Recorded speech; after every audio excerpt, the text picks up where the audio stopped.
What's going on, everyone? Sid Gordon here with a very good buddy of mine I've known for just about 20 years, Casey. Casey, thanks for coming down, brother. Yes, sir. Thanks for having me. He's a resident of the town of Okeechobee, Florida, that I've been going to for 20 years. I used to drive up when I moved to Florida, and I hunted with a guy named Danny Santangelo, and that's how Casey and I met when he was probably about 12 years old. Yeah. So Casey, talk to us a little bit about, he's one of the best hunting guides probably in the country, can kill anything with that flies and has four legs. Talk to us a little bit about your background, how you got into the hunting world, and what kind of, why it's so important to you. All right. Yeah. So Danny Santangelo was, I guess, my mentor, you could say. Yeah. I've worked with him since probably kindergarten, my entire life. Just, guiding hunts on weekends, summer times when I was in school, whatnot, with my buddy Chris. And then, 10, 12 years later, I started my own company. Yep. And now we're at River Oak Outfitters. Been in the business and I'm killing it, man. Just, making sure everybody has a good time is our main priority, and, teaching people as we go kind of gig. So one of the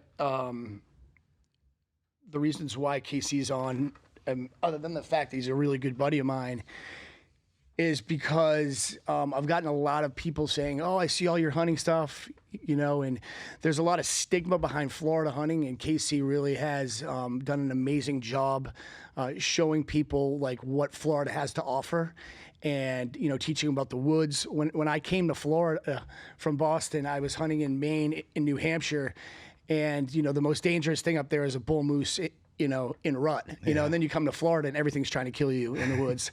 And, you have so many different snakes, gators, a pissed off hog.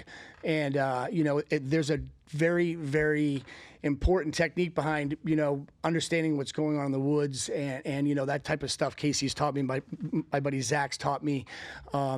This time of the year is gator season, and, it's kind of upsetting because, it's hard for a guy like Casey to run his business because the state of Florida is not giving out tags no more like they used to. It's become a pain. I mean, we went from getting anywhere from, 70 to 80 gator tags to now, even where the Swamp People show, just everybody's a gator hunter now, Yeah. So now we're getting maybe 15 to 16 tags, a year, and it's just made it tough. So for those of you out there that don't understand gator hunting, it's probably one of the most technical hunts that you offer, right? Other than trying to kill a big whitetail. Yeah, when it comes to the whole process, between making your baits, making, you're not allowed to bait a hook in Florida. They make it tough on you. You're not allowed to bait a hook. You have to be attached to your bait. So I have to use a wooden dowel, like an old Indian trick. The Indians had come up with it a long time ago because they didn't have hooks or whatnot. Yep. So you put that wooden dowel within your bait, and then you spray foam it so it floats, So it's a chicken, right? It's a chicken, yeah. Chicken. We used to use hog lungs back in the day. Yep. Because it was cheap. We had plenty of access, killing 50, 60 hogs a week. So we used to use that back in the day. But what we found out with that is just too soft, and if you put a little bit too much pressure, they just spit it right out, and you're starting that process over. And there's a lot to the process. People are like, oh, we just use this chicken, we'll go kill us a big gator. No, well, you got to find the big gator. You got to play your wind. You got to, there's a lot of steps to it, to make it, for it to all work out, I guess you could say. Once I locate the gator, which is days before your hunter gets there. Yeah, way before my hunter ever gets there. I go locate these gators, and I kind of pattern them. I want to know what they're doing every step of the day. So if for some reason, if the wind's bad, first thing in the morning, I know where I could go midday and kill that same gator. Well, if the wind's bad all day, I know at nighttime on that airboat where I could go find that gator, because I know where he cuts into the marsh at or whatnot. So just pattern the gators and figuring them out. There's a lot. And the entire time I'm doing a hunt, I'm scouting for the next gator. So it's never, oh, I don't know where I'm going to go. It's what size you want to kill? All right, I seen one the other day. Let's go get them. Yeah, well, the crazy part is that when you're on that boat, that it's not to mention the fact that it's a hard hunt. It's just it's brutal. Like, it's brutal on everyone in the boat. I've been gator hunting with you now. I've probably gone about 6 or 7 times, and the whole system of like finding that gator, hauling ass, explain what happens. Someone's sitting next to you with a chicken on a heavy test line, and then you have to drop it at a certain point. And then that's when the crazy part kind of kicks into place. And when you have someone that has no idea what they're doing, like I remember my first time, it's like stressful. It is right? super It's stressful, super yeah. stressful. Explain like the process of when you see that gator, how to know when to drop that chicken in the water and how fast you're going, and like that whole process there about about antagonizing that gator to come in. Explain that process, because I people just don't understand. Like there's multiple ways to kill them, but let's talk about this one first. Yeah, so a lot of times, depending on where I'm at too, like the river, because you got a lot of turns or whatnot in the river channel or the lake. Preferably, I like the lake because there's a lot less structure. But as soon as I see that gator and I know that's the gator I'm gonna kill, so if you go past that gator slow, he's gonna go down and take off. He knows somebody's after. A lot of guys hunt them with, just trying to throw hooks on them. So they get in real close and start throwing. That's what them gators used to, and they just peel out. Well, with this process, I see that gator, I want to go by like I'm a bass boat. And so he doesn't feel that stress or the need to go take off. So I'll drop it. I'll go 200-300 yards. I'll anchor up. I'll try to hide the boat as best as I can. Sometimes in the wide open, I can't hide the boat. Because they can smell and see very well. Oh, very well. Very well. Their senses are incredible. So when I see that big gator pop up, then I'm in the binos the whole time, like glassing him. I want to know, like I'm reading his body language, right? Mm-hmm. So if we pop it one time and he's just kind of like, what's popping it? So we'll have that chicken. I mean, floating. I know because it sucks, but so we're 200-300 yards away. That's a lot of line out, 120-pound test, So when they pop it, they yoke this chicken back, like just, give it hell. And so to make that chicken pop on top of the water. Uh-huh.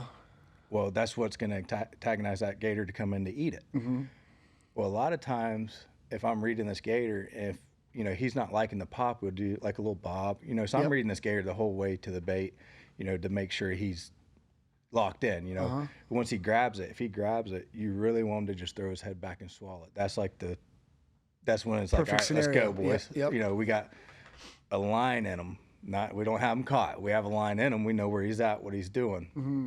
So we use that. I call it my indicator line. So once he does swallow that chicken, on picture perfect hunt, he swallows that chicken. We go to him. So this is step one of the process, right? You finally have a line in him, which means nothing because you can wrap that line around a tree branch and you're done. Yeah, there's been times I've had to cut that line 20 freaking times, find it on the backside of a log, pull it out, and retie real quick as I got the current. We're fighting the current. We're fighting this, and that. Gator's trying to leave, but he's wrapped up. So, trying to retie and everything. So he'll cut the line and then grab that line, untangle it from the tree, and then tie that line back onto the original. Yeah. So we're back to square one where we have a straight line on our gator. Now, once I get him to a spot where I could start throwing hooks on him, I'll throw a treble hook on a big open face rod, and that's what we'll fight him with. So at any time, he could break that line off easily. Like they feel that pressure on him. A lot of times they take you in the trees, they break you off, or they pull the hook. When they start going through the trees, that hook's 9% of the time is facing forward. So it just pulls right out. So the goal on a big gator is to get 3 lines, right? I get as many lines as I possibly could stack in, especially a big boy. So once we get say 3 lines, and we have the indicator line that we keep slack the whole time, just a little bit of pressure, whatever, so we know where he's at.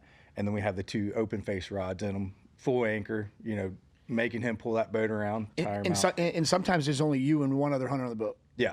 Okay. Oh yeah, there's been plenty of times. And 3 lines, and then you have to understand what happens from here, because there's still 2 more major straps. Yeah. Yeah.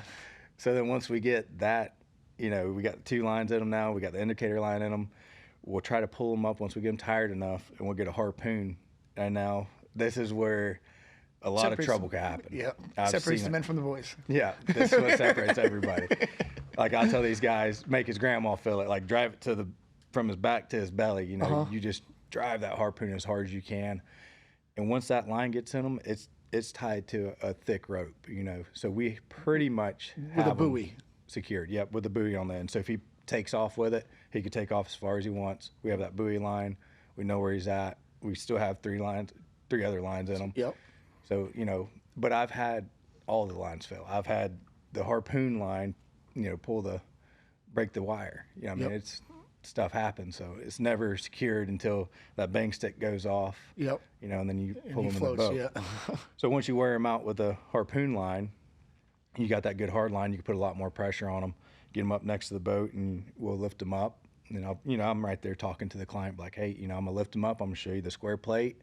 I'm gonna lower them back down. That's where you hit them with the bang stick. There's really only one place to kill a gator, correct? Well, you get anywhere in that spinal colony. Yeah. Well, But you really can't kill him. You really hit him can't in the body square shot plate. a gator and kill him. No. Okay. He's gonna take off and Yeah. he's gonna go crazy. So when the gator comes up, there's some danger involved with that bang stick. Oh yeah. If they hit him on top of the surface, it just sends bone shrapnel and bullet shrapnel just everywhere. Into the boat. Have you seen that happen before? Oh, plenty of times. Yeah. Yeah, it goes, and once it goes into your skin, it's getting infected. 100%. It's gonna. Oh, because they're such dirty animals. Because they're such dirty. Yeah. It's 100% gonna get infected. So there's there's that process. There's also another process that I can't remember that we did one time of with the gators. What was the other? On the airboat with the crossbow. Yeah, with the crossbow. Yes. How's that go? So a lot of times, sometimes the guys want to hunt in the marsh, or say if the river water is just too high and the gators are just not working out, right? Because when the water's high on that river channel, they could take that bait 60, 70 yards up in the crap, Yeah. And you just, hey, you're gonna fight for hours to lose a gator. Yeah. Because at a certain point, once he wraps himself up so many times, he's going to feel that pressure and he's just going to back up, spit that bait out, and then you're just killing yourself. So we'll go at nighttime. I'll put a hunter on the front of the airboat, and we'll just go in the marsh. And when we find the right gator, I'll jump from gator to gator. Yeah. Until I find the right gator. Ideally, you want a gator that's up swimming, hunting, right? So you slide in right behind him on that airboat. You have him dead to rights, because he's swimming away. You get right up behind him, and with a crossbow, which puts a fishing line in him. Okay. And then we'll pull him up, harpoon him, get a good secure line in him. Then we'll pull him up and we'll bang stick him once he's tired out. So this process can take like hours and hours and hours. Yeah. And it's the crazy part is what a lot of people don't understand is that the difference between going hunting with someone who really cares about the client and doesn't care about the client is there's a big difference there, because I've seen a lot of people be like, okay, there's an 8-footer here, let's just go get it done. Like, you're really putting in the time, which I condone you for. Like, I see a lot of people. I've never seen anyone leave unhappy, and that's a big deal. People want to. It's expensive. And people want to, enjoy their time and get the best out of it. And when someone's like, oh, there's an 8-footer there, most people don't know the difference between an 8-footer and a 10-footer or a 12-footer. There's a big difference in that animal. And it's a lot more fun the bigger that they get. Oh yeah, so, you get a lot more action. So the next topic here was I want to talk about Florida whitetail hunting. And then a little bit about why your duck hunts are so different from everybody else's down here. When I moved to Florida, I went to Key West first, like everyone else, and they're like, "Oh, you got this key deer down there," And then that stigma, because most people, when they visit Florida, they go to the Keys, they get to see the key deer, and they're like, "Oh, that's what a deer looks like in Florida." Well, that's not really the case. I've seen you kill some deer that people don't believe have been shot in Florida before. What kind of changes have you seen? Why do you think the changes have happened? Do you think hunters are being more respectful to their kills? Do you think they're feeding better? What do you think is going on there? I think a lot of it has to do, of course, with social media now. Everybody has a place to post, what they have on their places to brag about, whatnot. I believe the deer have always been there. We've shot good deer our whole life. I think it just has a lot to do in management. A lot of guys they're seeing these other guys post these pictures or these 120s and 130s or 140s in Florida, and they're wanting to manage themselves. Yeah. So now that everybody's kind of rolling the same ball, I think that has a lot to do with it. That's a good point. I never thought about that. So Instagram started a competition, more or less. Yeah, exactly. Like, everybody sees, oh man, look at the deer. And they'll message a guy. They'll be like, hey, exactly. I got a bunch of good buddies that do it, And then the difference between just shooting deer and wanting to grow deer and shoot them 130s, 140s. And there's a lot of places that just don't have the genetics, in that area to grow them 130s, 140s. But there's a lot of places in Florida, this swamp, I mean, it's so thick. It's a tough state to hunt, a really tough to Yeah, I mean, state. Danny used to tell me, he said, you know, Florida is the hardest state in the country to kill a deer.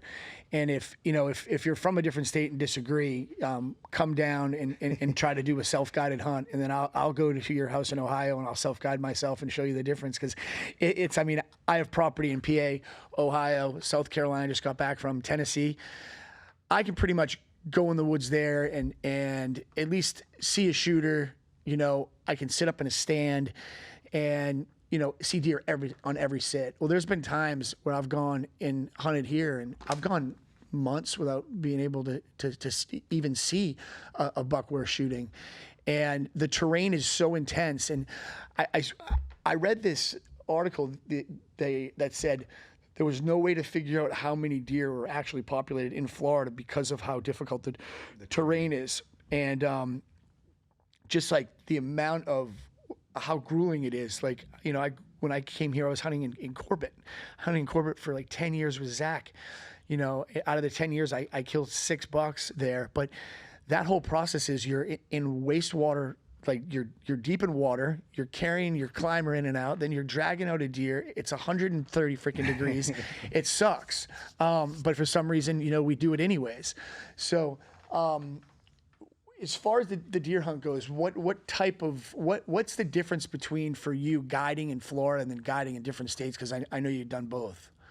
Yeah, so Florida's, of course, you know, that's my homeland, you know.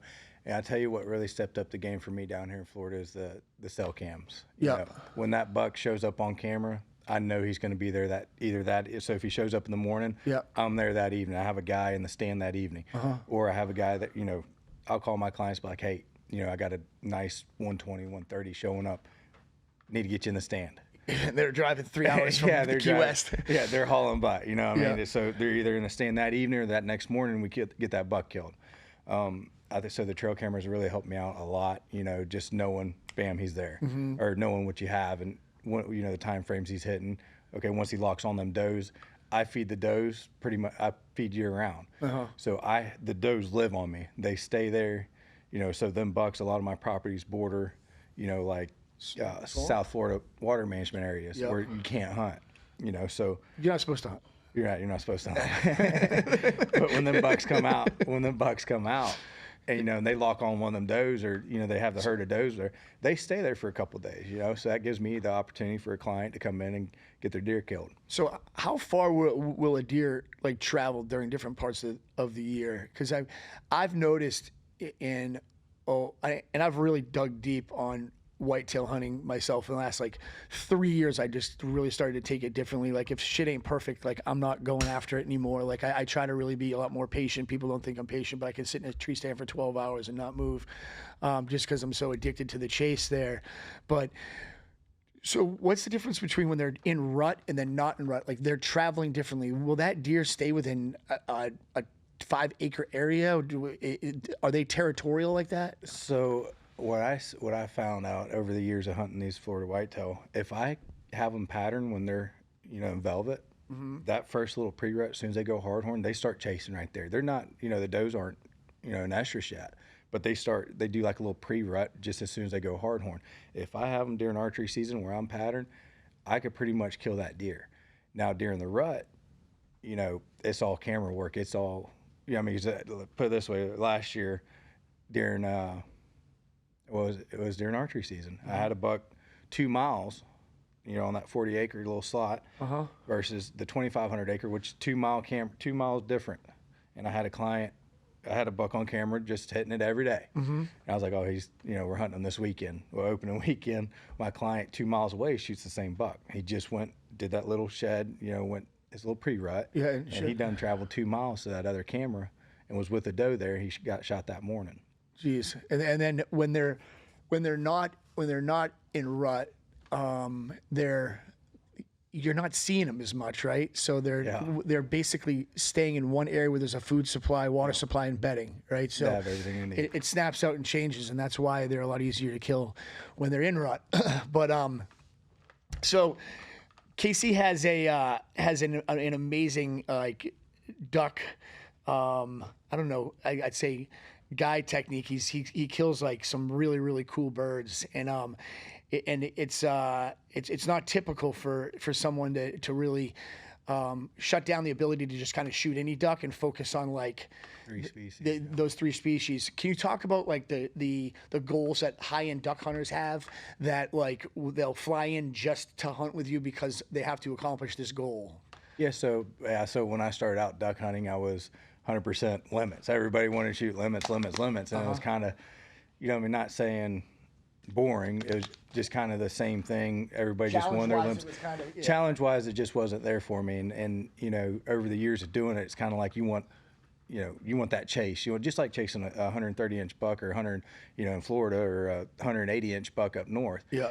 So I got into the clientele of the guys hunting the 41 species. The Hunt 41. I did a little bit of work with them. So these guys down in Florida need the Florida mottle duck, they need the black belly whistler, and they need the fulvus whistler. Okay. Now the fulvus being the unicorn, the hardest freaking bird. They are smart. They know where they're safe.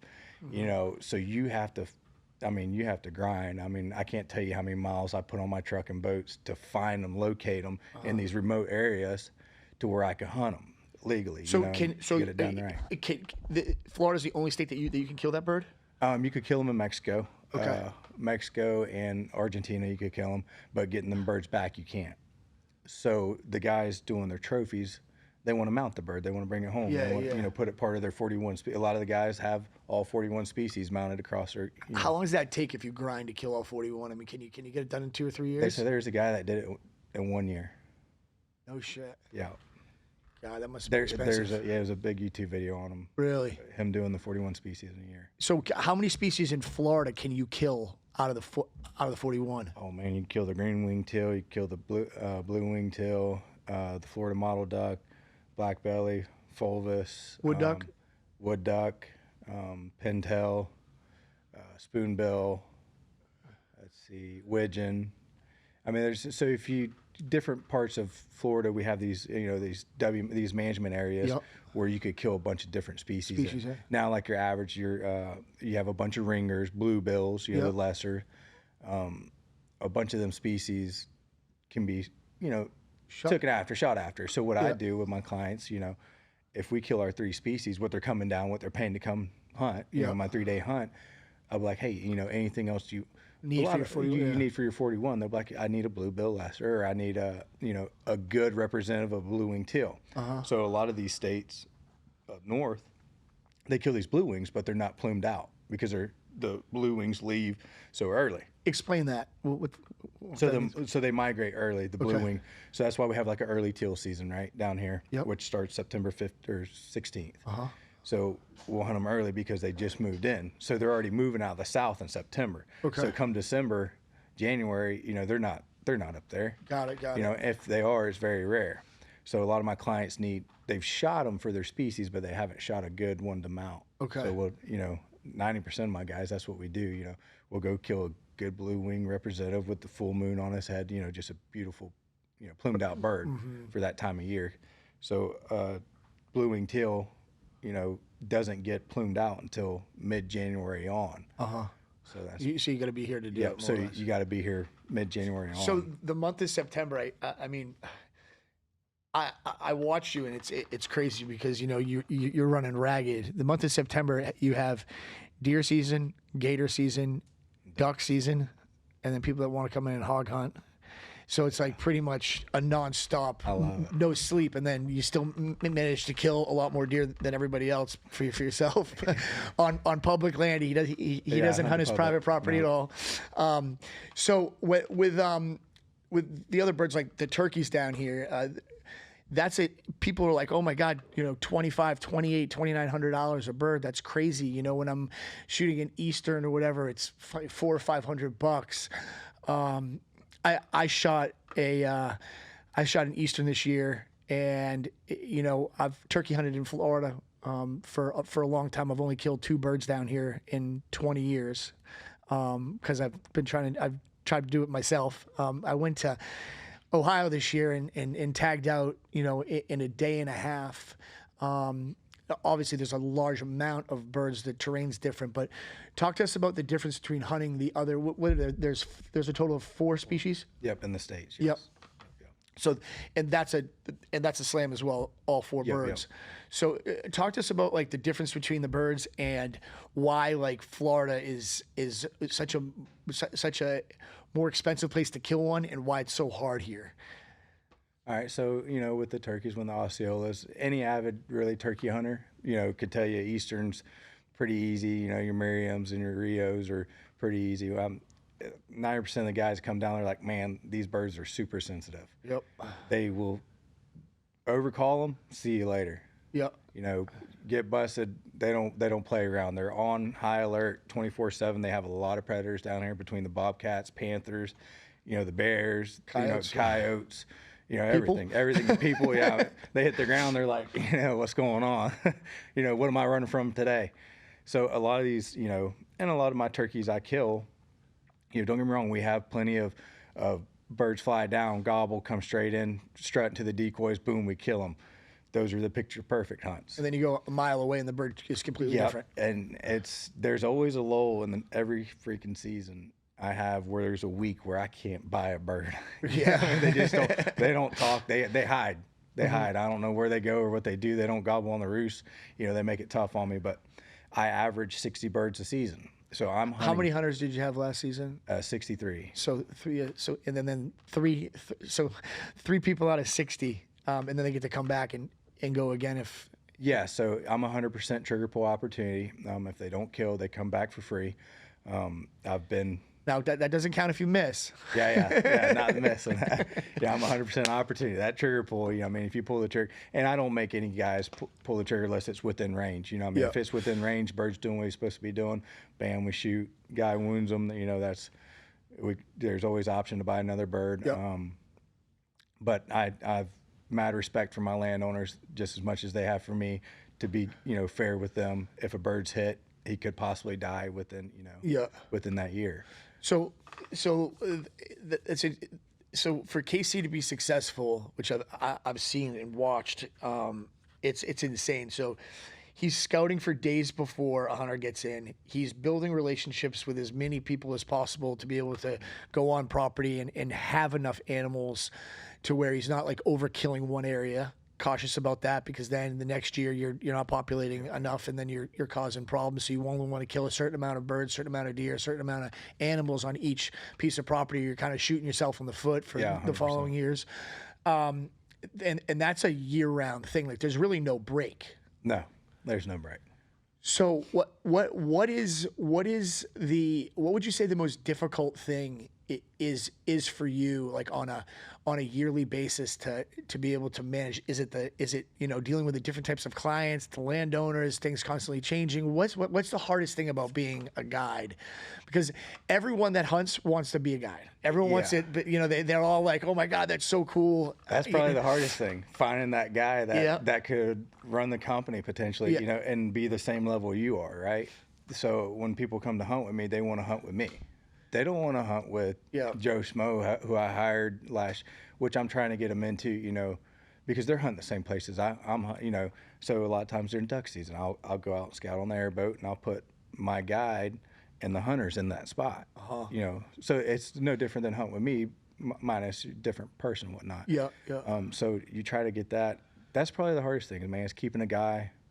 Finding a guy that could hang with the grind. I mean, because you're every day. Duck season, you're waking up 3 o'clock in the morning, you're going to bed at 11, 12 o'clock because you're entertaining too. The part of entertainment plus the part of work. Yeah, you want to show them the best time that they possibly can have. 100%. With every client. I mean, I've hunted a lot of the clients my entire life. I've hunted with you for 20 years. Yeah. So, I mean, a lot of my guys, like Dave Boyd and a bunch of other guys, I've been hunting for years. And it's the go above and beyond, and they know you're going to go above and beyond. They're not afraid to spend that money. No, I mean, there's in Florida, it's a really cool spot down here to be able to hunt, because you have hogs year round. We'll talk about the iguana and peacock stuff that you do. That's super cool. You have your Florida hunting season that if you really want to get after it, starts July 27th and goes until, is it June 31st, or the Panhandle goes till January? Yeah, they go to no. I mean, sorry, December 31st in the Panhandle, or is it February? January we end in Laredo area. Okay, and then so you have a long deer season, and then you have all your ducks, your turkeys, and it's just it's a lot. But what also is available down here is some high fence hunts that. There's a stigma behind that as well too. That that's a real easy thing to do. I'll challenge anybody that wants to challenge to go on an access hunt in a high fence with a bow and try to get it done in a day. It's not. I mean, it's really not going to happen unless you're going to feed the hell out of them and sit up in a stand and take the easy way out. Even finding one to hit a feeder. Yeah, that's true. They come. They don't like feeders. They don't like anything that could potentially. They're probably one of the most. They're hard. They're a hard animal to hunt. I mean, when it comes down to it, just their noses, their senses. I've had them 500 yards from me, and I'm glassing them, and they feel something's not right. My wind's perfect. They can't see me. I'm in a bush, but they just feel something's not right, and they'll throw their head up, and once they alert, they're gone. Gone. They hit that bark, and they're out. The other crazy part is so. Access is is a herd animal almost, isn't it? Yes, they're herd animal. Yeah. So I've been in situations where you've been guiding and we've had, a few different people in the buggy and you'll come around a corner and there's like, I don't know, 100 does and maybe one shooter access. Yeah. And you're like, I mean, that's going to be how do you address that hunt right there? Because you're trying to kill that one big buck, but you have all those other eyes. And if one runs, everyone runs. Yep. You spook one, you spooked them all. I mean, and that's what makes them. I mean, people say, "Oh, high fence, whatever." It doesn't matter with access, even with whitetail. I mean, a lot of these guys raising whitetail down here. When you turn that deer out at a young age, yep. It doesn't matter. He's raised there, right? At that point, and all these access are born and raised on these properties. They know these properties like the back of their hand, And we're hunting, 3,500 acres yep. of thick shit. It's still Florida terrain. Uh-huh. These deer have plenty of places to hide. You have to work your wind, and competing against 100 set of eyes, like you were just saying, that's hard to do. Yeah, you got 100 noses or 50 noses and 100 set of eyes. Yeah, I mean, the high fence. I've seen probably more people fail on hunts in high fence than non-high fence in Florida when they come in, because it's also a very different hunt. But it's super interesting to get into that property and. They've been there a lot more than we've been there. You know what I mean? And you're just chasing all day long. It's crazy. So, what are some of the other species that you can shoot high fence in Florida? Pretty much anything. Yeah. So you have axis, fallow, sika, black buck, bear singa, Pier David, Asian water buffalo, red stag. Let's see, water buck. A bunch of different, species. Now, and there's some species that are easier than others, like your the buffaloes, whatever those. The Asian water buffalo, yeah. And it's all about the shot, getting the shot, hunting them in the, you're doing spot and stock on them, so shooting them in the right area to where retrieving them or whatnot, it's not as dangerous. And they do get dangerous. I've had plenty of times where they come charging, they go in the palmettos and then they turn around on their blood trail and they wait for you. They're just as deadly. I mean, not as deadly as a Cape buffalo, from Africa. But they're deadly. And it's really hard to find a place to hide in the palmettos too. Well, there's been times I rode around that 3,500 acres and can't find a herd of, 30, 40 buffalo. Asian water buffalo. I mean, they hide. If they feel that pressure, you booger them one time. It got to a point at Chris's place where if we seen them in the wrong spot, we wouldn't even attempt it. We'll come back later and see where they're at. If it's going to be a bad wind, because once you booger them, they're gone. Yeah, they're gone. They're gone. Yeah. The worst phone call that you can get is, "I want to shoot one of those with a bow." Oh God. Yeah. So, I want to chat quick about your trip to Africa, and you had some amazing posts there. Can you talk about the importance of management in Africa? Because people have a lot of stigma behind an African hunt, right? And for myself, listen, I have no urge to go shoot a lion. I have no urge to kill an elephant just because I just don't. But the more you research and understand proper management, not poaching management in Africa, it's very, very important. Super vital. So can you talk to people about why it's so important for people to go there and manage the population and not have a negative attitude towards people that do it, because I after seeing your hunt, I researched quite a bit, and now I understand a lot more. But coming from you, I think would be pretty effective for people to hear. Yeah, so I've never been the guy to want to go to Africa. Never in my life. Like, I've been invited by multiple clients, like, just, hey man, you just come kill shit with me and da da da. I just never been. I'm like, you know, I always tell them, listen, if I go to Africa, I'll shoot warthogs and baboons, right? Yeah, exactly. That'd be the only thing I'd want to shoot. Well, when you get in them ground blinds, it's a total different ballgame. It's like, I mean, you're hunting, you know, the area I was in was nothing but mountains, beautiful terrain, beautiful scenery. You could drive through there and not see an animal, you know, in the morning time, and then come back through at lunchtime, there's animals everywhere, you know. And what we bring to Africa, you know, so people were like, man, what that cost you, 20, 30 grand?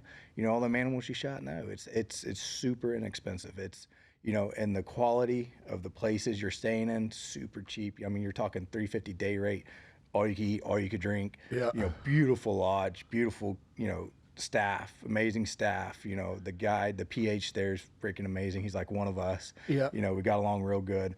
And he was telling me, you know, a little bit about the management. You know, I mean, what it take, you know, when you kill that buffalo, that Cape buffalo we killed, you know, it fed, how many people it fed? Amazing. You know, I mean, all those villages, like, they need that, you know, they need that meat to, you know, survive. To survive, I mean, when you look at the third world country over there, it's insane. They're living in these tin sheds, you know, that are stacked on top of each other. You couldn't fit another one in it. I mean, Really? yeah, I mean, you're talking in an acre, you have 2,000 freaking tin sheds where these guys are living in it. Really? Insane. I got pictures of it I have to send to you. Yeah, we'll I mean, post it up here. insane. Yeah. So as far as like the management of like the herd, so someone wants to go there and shoot like a zebra. Everyone's like, oh my God, why'd you kill that zebra? There's no reason for you to kill that zebra. Why is it so important to the balance of the herd that you shoot a mature? What's the difference? And there's a difference between shooting a zebra that shouldn't get shot and a zebra that should get shot. 100%. Elephant as well. You want to tell us just about like that? the draft, yeah. Exactly. So say after a certain time of, you know, so when these bulls mature, so let's go to the zebra for instance. Okay, so an old mature zebra is going to get kicked out of a herd. You know, he's going to be banished from the herd, you know, where he gets beat up and everything, and they kick him out. Well, now he's fending for himself. He goes from a pack animal to a solo animal. Well, he's freaking out. I mean, his stress levels are, I mean, put it this way, the one Jim killed, for instance. Yep. It was a solo male stallion, and he was, every time we seen him, he was running everywhere. I mean, he's just not used to being outside of his herd. He just got kicked out of his herd like maybe 2 weeks before Terrence was telling me. And he's just freaking out the entire time, you know. So he goes from this herd animal where he has all these senses around him and for the survival. Now he's out solo where something's going to kill him. Yeah, I mean, he's just not going to survive. The other side of it too, the analogy that I saw, which is pretty amazing, is to put yourself in the position of the animal. Imagine you're 80 years old, you've been with the same woman and kids for like 50 years, and then all of a sudden everyone just on your back nine just leaves you and says, we don't want anything to do with you anymore. And now, just like a person, when you're in your 70s and 80s, you need that support from people around you. You need that help. That's when that's when you're counting on a lot of other people. Now that zebra is petrified, probably pretty hungry, getting chased after by everything humanly possible. Is probably going to die a real slow death. And like from the elephants, what I really learned, which was crazy, is that really super dominant elephant will push other elephants out, if that's correct, but still can't breed. So if you don't take that big elephant out, he's still dominant to where other elephants can't breed. Yeah, so it stops the breeding process. Stops the breeding process. And so even like with a new stallion that comes in and takes over a herd, he kills every baby that's not his. He'll come in and he'll kill every baby zebra that is not his zebra. Really? Same thing. Yep. Same thing. I think it was the lions. A lion, when another dominant lion comes in, he kills every cub that's not his. He wants his bloodline in there running that. It's insane. It's amazing that they know that. So it's insane. Was there like an overpopulation of like baboons there compared to hogs here in Florida? Oh my gosh, it's crazy. And the amount of damage these baboons do. I mean, everything that's structure-wise built, they have to put hot wires and, you know, to keep these baboons out, or they just go in and destroy everything. Like they'll come into a village and take everything? Yes, they'll village, house, whatever it might be, and they are super vicious. They'll take rocks in the middle of the night.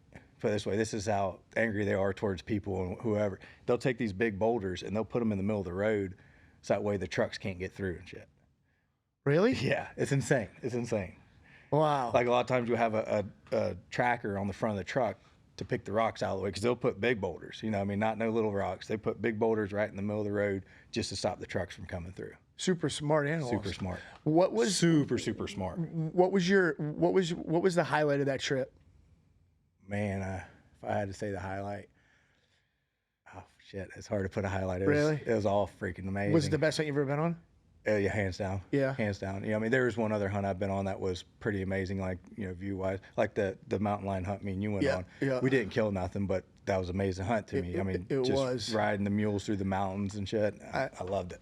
Yeah. So you went with Garrett over there, right? He's been going for Yep. like 10 Yeah. years? Yep. He's been, And when someone wants to go on that hunt, what's the process in order to be able to go ahead and do that? Because I think there's a little bit involved. You can't bring back any meat, right? Yeah, so the meat goes to all the villages, you know, to feed people and whatnot.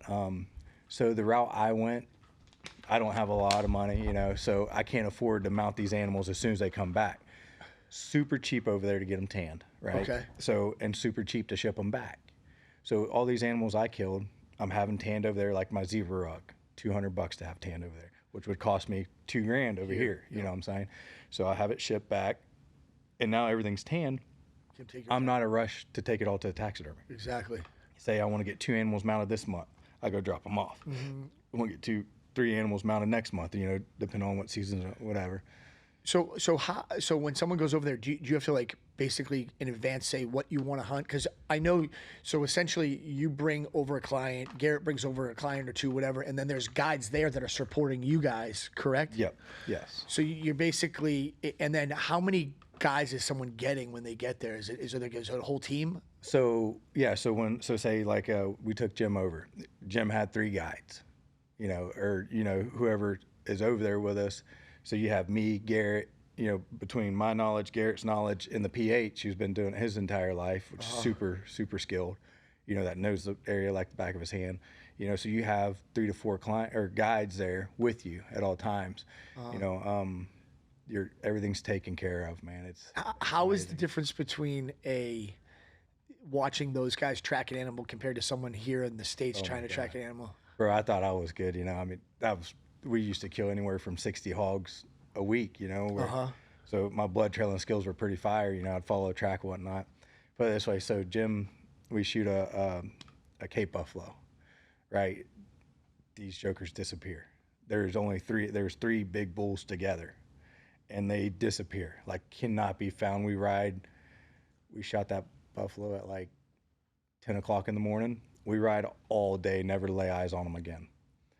So the next morning, his trackers go out, and they start and they follow tracks. I mean, I don't know how far these. I know they're probably 2 miles from where we last seen them on the mountainside. They're probably 2 miles to where we located them, or where they located them again. We pull up. I mean, they call us that morning. They're like, "Hey, we found them. You know, they're hidden. They're literally 3 buffaloes still alive, hidden underneath this one little bush." It's like, what in the world? This tracker is in a tree, like in the top of the tree, to where all you can see is just the horns of one buffalo. He says, he watched them for 2 hours before we got there. Said they're all 3 there, so our bull's in there. So then you got these bulls that are hiding from you on purpose, you know. How the hell do you get in Yeah, there? how the hell do you find out which one you shot? You don't want to shoot a different one, right? And how do you get a good shot on them when they're just in this one bush, you know, in this little gully? So we wait them out. Finally, they make a move, and we could see him we see his buffalo. The arrow's still sticking out of him. The crossbow arrow is still sticking out of him. And the tracker's like, number two, the back one. So we get on him. We see the arrow, confirm it. That's our buffalo. Jim takes like probably a 300-yard shot. And With like a 338 or something? He was using 416. Oh, geez. Rigby. Yeah, it's a really nice rifle. You know, it was calibrated to where you could shoot it, you know, with the dial and everything. Yeah. So he dials down and he takes one to the nose, splits his nose wide open. And I'm like, shoot again. Like, he's to my right. I'm like, shoot again, Jim, shoot again. Like, looking through the binos. And he's like, I'm bleeding. I look back and he's just pouring blood. I'm like, oh my God. So I'm like, so it scoped him. It scoped him across the nose with that 416. Just because the way he was laid out across it. That's where you get square. So I'm like, I'm grabbing his shirt, I'm putting it against his nose. I was like, bro, we got to get another shot in this buffalo. And he makes it to the top of the mountain and he crosses over. And so Tenth is like, man, they're probably going to go down. We should go around this way. I was like, well, Tenth, if we go down that way, our wind's going to be, you know, it's going to be bad at that point. And, you know, when they catch your wind, they just take off. So we actually doubled back around the mountain to find out the buffalo had doubled back. Oh. So thank God we did. Because we watched the two go across. You know, that's where it helps with a couple of different guys. You know, we discuss everything. We work together. You know, so we get to the top and we see the two buffalo. Well, that shot Jim had made had slowed him down enough to where we got there. And then we hear our tracker down the bottom. He's on foot. You know, they call these things Black Death for a reason. Like, they will kill you. Yeah, they will hunt you down and kill you. He's on foot, He's on foot chasing behind this buffalo, and he's whistling. And he's telling us which way he's headed, where he's headed, and everything. Like, and they do all whistle talk. Like, when he'd do two whistles for this or that. You know, it's all straight whistle talk. So the other tracker was with us. He's like, hey, he said he's going up over this hill behind us. He said the buffalo's done past us. He's coming up behind us. So we turn, and there he is, and we're able to get two more shots in him and finally drop him. How bad was Jim's nose? It was bad. Yeah, stitches? It blacked, no stitches, but it blacked both his eyes. So those trackers, they'll actually get on like rock face, and they'll be able to see like print in rock face. Insane. Like, it's insane. And their sense of smell is amazing too. Like, something really cool. Brent can smell a buck in rut in the woods. It's the weirdest shit in the world. He's like, there's a buck coming. He's in rut right now. I can smell him. He's up on that ridge. Sure enough, buck comes. It's weird. His uncle was the person that was teaching him how to do it, and he's got a crazy sense of smell. But these trackers have like a different ability to sense in Africa because they're like part of it. It's crazy. Part of the earth. It's weird. Well, listen, Casey, dude, this was awesome, man. Because I've had so many people DM me that want to have, that want to understand hunting more, why I do it, why I'm passionate about it. You're a big reason why I'm passionate about it. You know, we have such a blast out there. So thanks so much, dude, for coming on, guys. Casey's information's below. If you guys want to get in the woods, want to learn how to hunt, don't be scared. He's very patient. He'll take his time with you. If you even haven't shot a gun before, there's a whole process. You can start off with a day on the range and then end up, chasing down a hog and, tippy-toeing into the entire world of hunting in Florida. And thanks a lot for coming on, bro. I appreciate it. Thanks for having me, brother. Absolutely. Thanks.